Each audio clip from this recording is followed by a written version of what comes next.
J17CNE. The following archive contains a PCAP capture of a machine that was conducting an unauthorized port scan. What was the type of scan utilized to conduct the active reconnaissance? So we have CNDL1 scan 1 PCAP open up in Wireshark, and we need to be able to identify what type of scan happened within this packet. So again, we're going to go to this barcode section. We're going to see a bunch of SYN packets being sent over and over and over again, right, in a short amount of time from one host to another. And right, so we see these SYN packets, we can kind of conclude that one of two scans happened. Either a TCP stealth scan, also known as a SYN scan, or a connect scan. Both of those will just send a SYN packet. The only difference between the two is how they react to getting a SYN ACK, right? So on an open port, if they're going to complete the three-way handshake or not. So we want to search for an open port.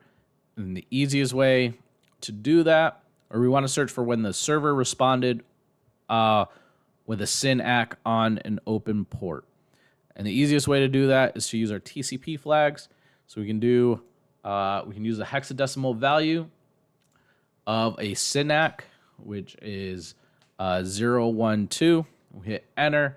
Now we have all the packets where the server responded with a SYN ACK.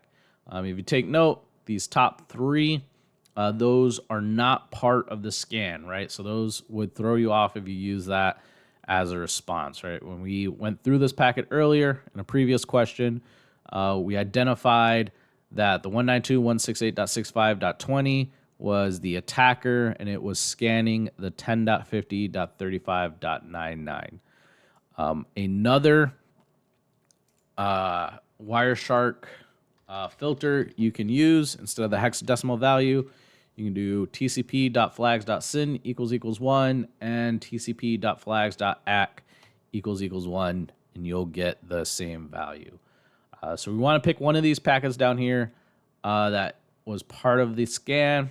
We're going to right click on it, follow TCP stream, and we'll exit out of this video or this window, and we'll have the full stream of that connection.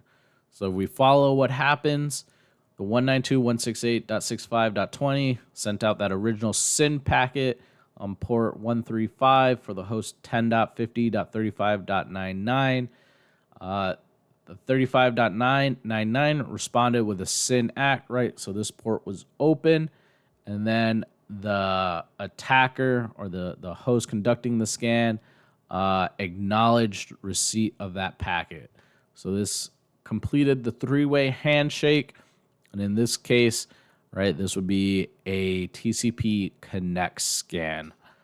Don't get thrown off by this reset packet here. This is just so the 192.168.65.20 is only concerned with if the port is open or not. It got its answer from that SYN ACK. It doesn't want to keep that connection open, doesn't want to use its own resources. So once it sent that acknowledge package, it immediately shut down the connection because it had no use for it. It is only scanning to see if the port is open or not.